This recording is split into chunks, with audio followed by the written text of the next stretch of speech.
श्री शिवाय नमस्तुभ्यं हर हर महादेव। नमस्कार मैत्रिणींनो, आज आपण आपल्या आजच्या व्हिडिओमध्ये बोलणार आहोत त्या गुप्त ज्ञानाबद्दल जे काशीच्या एका जुन्या मंदिराच्या भिंतीमध्ये शतकानुशतकं बंद होते। हे एक असे ज्ञान आहे जे हरवलेले प्राचीन सूत्र आहे। आपल्याकडून दिवसाच्या फक्त 3 मिनिटं मागते, पण हे 3 मिनिट तुमच्या सकाळच्या दिनचर्याबद्दलच्या सर्व कल्पना आव्हान देतील। हे एक असं सूत्र आहे जे जर आपण नीट समजून घेतले तर आपलं नशीब बदलायला 3 वर्ष नाही, 3 महिने नाही, तर घड्याळ लावून फक्त 3 मिनिट लागतील। आणि हो, ही कुठल्याही प्रकारची अतिशयोक्ती नाही, अंधश्रद्धा नाही, हे एक विज्ञान आहे, चैतन्याचे विज्ञान। आपल्या धर्मग्रंथामध्ये हे एक वाक्य आहे। हे फक्त वाक्य नाही, तर ते संपूर्ण अस्तित्वाचा सार आहे। येथे पिंडे तथा ब्रह्मांडे याचा अर्थ काय, जे काही आपल्या शरीरात आहे ते संपूर्ण ब्रह्मांडात आहे। बाहेर ग्रह, तारे, आकाशात किंवा आपल्या आत अब्जावधी पेशी, नसा आणि ऊर्जा चक्र आहेत। ब्रह्मांड केवळ बाहेरच नाही, ते आपल्या आतमध्ये आहे। मग अडचण कुठे येते? अडचणी आहे की त्या ब्रह्मांडी ऊर्जाशी संपर्क तुटलेला आहे। आपण अशा रेडिओ सारखे झालो आहोत की ज्याचा अँटेना तर आहे, तो योग्य फ्रिक्वेन्सीवर ठेवूनच केलेला नाही, त्यामुळे स्टेशन असूनही गाणं ऐकू येत नाही। आपण आज त्याच अँटेनाला पुन्हा देऊन करणार आहोत। जरा डोळे बंद करून एक क्षण कल्पना करा, काशीचा मनकर्णिका घाट। इथे जीवन आणि मृत्यू एकत्र नांदतात, जिथे चिताची आग ही शांत होऊ लागते। ठीक त्याच वेळी पहाटे 3:40 ब्रह्मांडाच्या पडद्यामागे अशी घटना घडते जे विज्ञानाच्याही पलीकडचे आहे। ही ती वेळ आहे जेव्हा शिवाचं डमरू शांत असूनही वाजत असतं। ही एक वैश्विक घटना आहे, एक कॉस्मेटिक विंडो असह्य जे फक्त प्राचीन ऋषीमुनींना माहीत होतं। त्यांनी जाणलं होतं यावेळेला एक विशिष्ट ऊर्जा पृथ्वीवर ती अवतरते आणि जो कोणत्याही शाही जागृत आणि ग्रहणशील असेल तो ती ऊर्जा स्वतःमध्ये सामावून घेऊ शकतो। आपण हजारो व्हिडिओ पाहिले असतील, सकाळी लवकर उठा, लोक 4 वाजता उठतात, पण कुणी हे सांगतं का की उठल्यानंतर त्या क्षणाचं काय करायचं? त्या पहिल्या काही क्षणामध्ये आपल्या शिवशक्तीला जागृत जर आपण 4 वाजता उठूनही ती चिंता, तोच ताण आणि तोच मोबाईल फोन तपासत असू, तर आपण ब्रह्ममुहूर्ताला नाही तर घड्याळाच्या एका वेळेला निवडलेले आहे।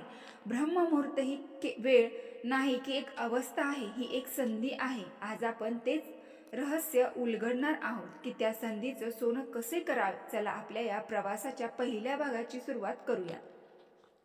आपण या शक्तिशाली सूत्रामागे असणारे मूळ समजून घेऊ, कारण जेव्हा काही स्पष्ट होतं कसे हे खूप सोपं होऊन जातं।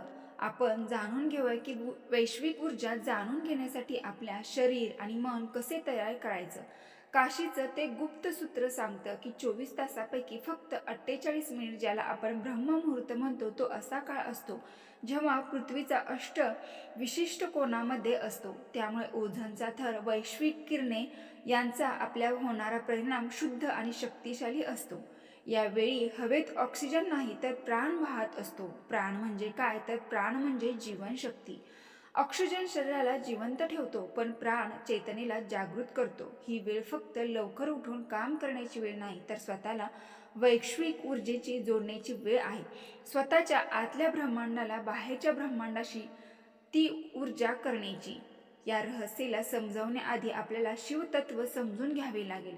शिवभक्त देवता नाहीत, शिव एक प्रवाह, एक लोह। जेव्हा आपण गाढ झोपेत असतो तेव्हा आपण त्याच शिवतत्वाच्या सर्वात जवळ असतो। तिथे विचार नसतात, चिंता नसते, फक्त शुद्ध अस्तित्व असते। पण जसा अलार्म वाजतो, आपण झटक्यानं उठतो, तेव्हा तो संपर्क, तो प्रवाह तुटतो।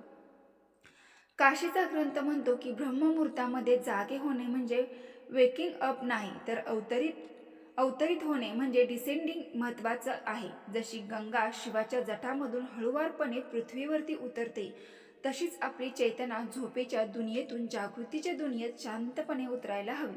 हा बदलच सर्व बदलांची सुरुवात आहे। या प्रवासासाठी 21 दिवसांचा कालावधी निवडला गेला। यामध्ये खोल अंकशास्त्र, मानसशास्त्र आहे।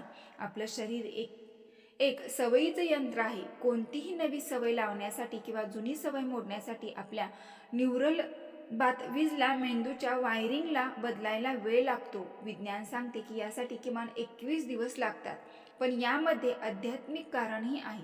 आपल्या शरीरात 7 मुख्य ऊर्जा चक्र आहेत, बरोबर, आणि प्रत्येक चक्राचे 3 स्तर असतात: शारीरिक, मानसिक आणि आध्यात्मिक. आता बघा, 7 गुणिले 3 किती झाले तर 21. ही कोणतीही यादृच्छिक किंवा अदृश्य शक्ती नाही किंवा संख्या नाही. या 21 दिवसामध्ये आपण आपल्या 7ही चक्रांच्या 3ही स्तरांना 3 मिनिटाच्या साधनेने शुद्ध आणि संरेखित करणारे आहोत. आता आपण या विश्लेषणाच्या मुख्य भागाकडे, त्याच्या हृदयाकडे वळूया. आता मी तुम्हाला ते 3 मिनिटाचे सूत्र सांगणार आहे, जे आपल्या जीवनाची दिशा बदलू शकते. आपलं मन आणि शरीर पूर्णपणे उघडं ठेवा, कारण आपण आता त्या गुप्त ज्ञानाच्या सागरात डुबकी मारणार आहोत, जिथे विज्ञान संपतं आणि अध्यात्म सुरू होतं. प्रत्येक मिनिटाला आणि प्रत्येक पायरीला काळजीपूर्वक समजून घ्या. जसे आपण झोप उघडेल, आपले डोळे उघडायचे नाहीत, हलायचे नाही, डुबकी मारायची नाही, उठायचे सुद्धा नाही. पहिला नियम आहे स्थिरतेतच शिवाय. पहिल्या 60 सेकंदात, पहिल्या मिनिटात आपल्याला आपल्या शरीराला म्हणजे अन्नमय कोशाला अनुभवायचे आहे. आपली चेतना आपल्या पायांच्या तळव्यावर घेऊन जा, तिथली ऊर्जा अनुभवा. मग हळूहळू वर या. घोटा, पोटऱ्या, गुडघे, प्रत्येक अवयवांना जाणीवपूर्वक अनुभवा. आपलं हृदय धडधडत आहे, आपली फुफ्फुसं श्वास घेत आहेत. हे शरीर एक अद्भुत यंत्र आहे. आणि मग महादेवाला धन्यवाद द्या, त्यांनी आज आपली चित्ता नाही तर चेतना जागवली आहे. मनापासून कृतज्ञता व्यक्त करा. कृतज्ञता ही सर्वात उच्च फ्रिक्वेन्सी आहे. जेव्हा आपण कृतज्ञतेने दिवसाची सुरुवात करतो की तेव्हा आपण ब्रह्मांडाला सेकंद देतो की आणखीन घेण्यासाठी सज्ज आहोत. आता येतो दुसरा मिनिट, जो सर्वात महत्त्वाचा आहे, प्राणमय कोशाचा. आपल्या ऊर्जेचा, शरीराचा काळ, आपले पूर्ण लक्ष आपल्या श्वासावर आणायचे आहे. श्वास कसा आत येतोय, बाहेर जातोय, फक्त त्याचे साक्षी व्हायचं आहे. ग्रंथ म्हणतो की श्वास ही एक शिवाची दोरी आहे, जी शरीर आणि आत्म्याला जोडते. या दुसऱ्या मिनिटात एक शक्तिशाली कल्पना करायची आहे. कल्पना करा की प्रत्येक श्वासाबरोबर ब्रह्मांडाची सोनेरी तेजस्वी ऊर्जा आपल्या नाकातून आत येत आहे, आपल्या शरीराच्या प्रत्येक पेशीला उजळून टाकत आहे. आपल्या उच्च श्वासाबरोबर आपल्या शरीरातील सर्व आजार, आळस, भीती आणि नकारात्मकता एका काळ्या धुरासारखी बाहेर पडत आहे. याला शिवश्वास किंवा क्रिया म्हणतात. ही क्रिया केवळ कल्पना नाही तर एक मानसिक क्रिया आहे, जी आपल्या शरीराच्या प्रत्येक पेशीला पुन्हा प्रोग्राम करते. आत्ता येतो तिसरा मिनिट, मनोमय कोशाचा, म्हणजे जादूचा क्षण.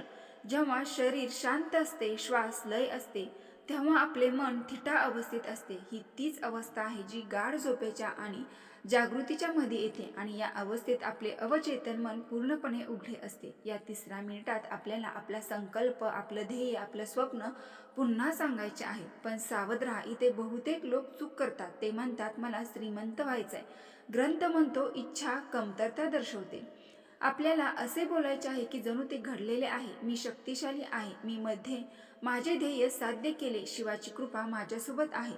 आपल्या यशाचे चित्र, ती भावना, ती स्पष्टपणे बघा. जसे आपण HD चित्रपट पाहत आहोत, त्या यशाची भावना अनुभवा, कारण अवचेतन मनाला चेतना नाही तर भावना कळतात. हे 3 मिनिटांचे सूत्र काही एका दिवसात चमत्कार करणार नाही, तर त्या गुप्त ग्रंथात 21 दिवसांचा एक चक्र सांगितलेला आहे. आणि हे 21 दिवस सोपे नसणार. हा आपल्या जुन्या मीचा मृत्यू आणि नव्या मीचा जन्म आहे. हा एक कायापालट आहे.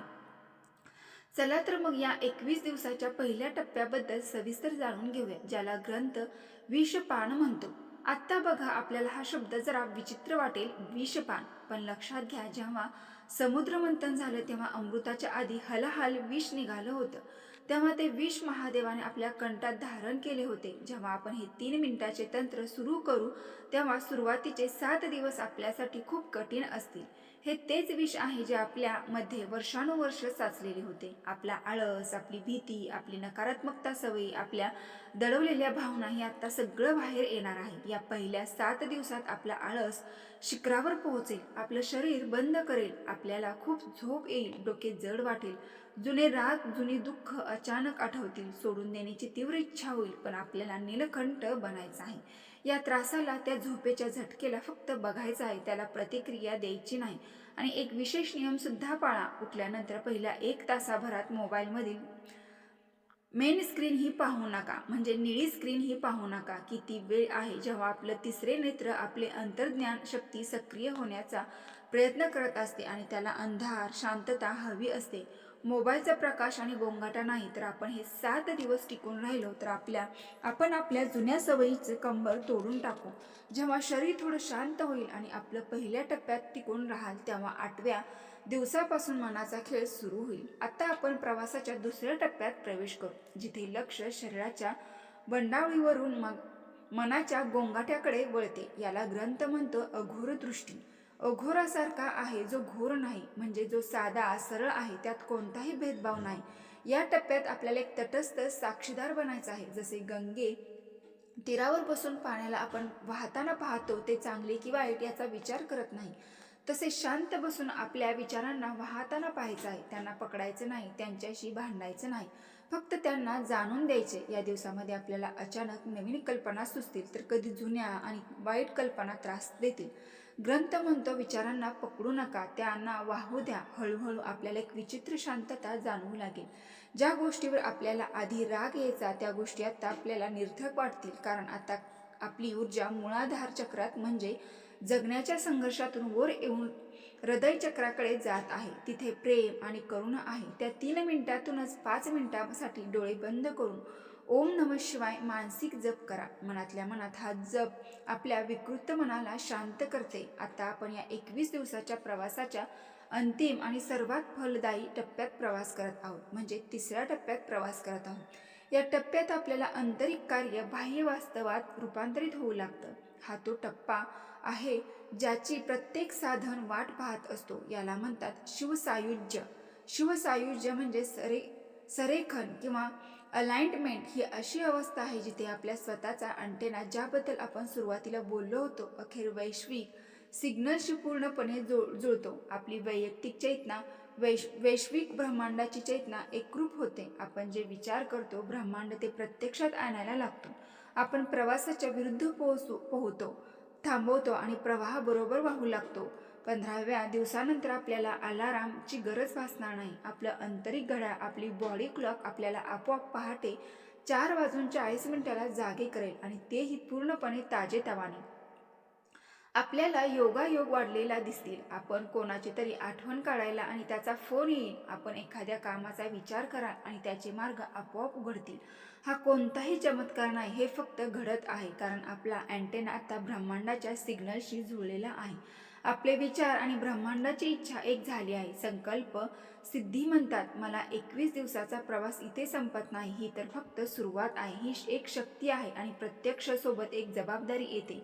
या प्रवासाच्या परिणामाबद्दल आपण आणि या नवीन शक्तीसोबत येणाऱ्या जबाबदारीबद्दल बोलणे खूप महत्त्वाचे आहे. त्या प्राचीन ग्रंथाच्या शेवटी एक चेतावणी लिहिलेली आहे. जर 21 दिवसानंतर आपण पुन्हा आपल्या जुन्या सवयीकडे परत गेलो, पुन्हा उशिरापर्यंत झोपलो, मोबाईलमध्ये वेळ वाया घालवणे सुरू केले, तर मिळवलेली ऊर्जा हळूहळू नाहीशी होईल. ती लीक होईल, कारण ब्रह्मांड त्यालाच ऊर्जा देते जो तिचा सदुपयोग करतो. तर त्यामुळे ही फक्त 21 दिवसांची साधना आहे. तर ही एक नवीन जीवनशैली आहे. या 3 मिनिटाच्या सूत्राला आपण जीवनशैली बनवा. विचार करा, दिवसाच्या 1440 मिनिटांपैकी आपण आपल्या नशिबासाठी फक्त 3 मिनिट काढू शकत नाही का? हे सूत्र फक्त लक्षात ठेवला. पहिले मिनिट शरीरासाठी कृतज्ञता, ज्यामुळे आपण वर्तमानात येतो. दुसरे मिनिट श्वासाचे शुद्धीकरण, ज्यामुळे आपण ऊर्जावान होते. तिसरे मिनिट संकल्पातून सृष्टीची निर्मिती, ज्यामुळे आपण भविष्य घडवतो. काशीचं ते जुनं मंदिर आजही तिथेच आहे. गंगा आजही वाहत आहे आणि तो ब्रह्म मुहूर्त आजही आपल्या दारावरती दररोज दस्तक देतो. फरक फक्त एवढाच आहे की कालपर्यंत आपण झोपलेलो होतो, पण आता जागे झालेलो आहोत. शिव म्हणतात अहम ब्रह्मास्मी, म्हणजेच मीच ब्रह्मांड आहे. आपण कोणाच्या हातात भावले नाही, आपण स्वतःच निर्माते आहोत. तर मग उद्या सकाळपासून या कालभेदन यात्रेवर माझ्यासोबत कोण कोण चालणार आहे? कमेंटमध्ये हर हर महादेव लिहून संकल्प नक्की व्यक्त करा, कारण जेव्हा आपण एकत्र संकल्प करतो तेव्हा ऊर्जा अनेक पटीने वाढते. मैत्रिणींनो, व्हिडिओ पूर्ण माहिती आवडली असेल तर आपल्या चॅनलला एक लाईक नक्की करा आणि कमेंट बॉक्समध्ये हर हर महादेव टाईप करा. धन्यवाद.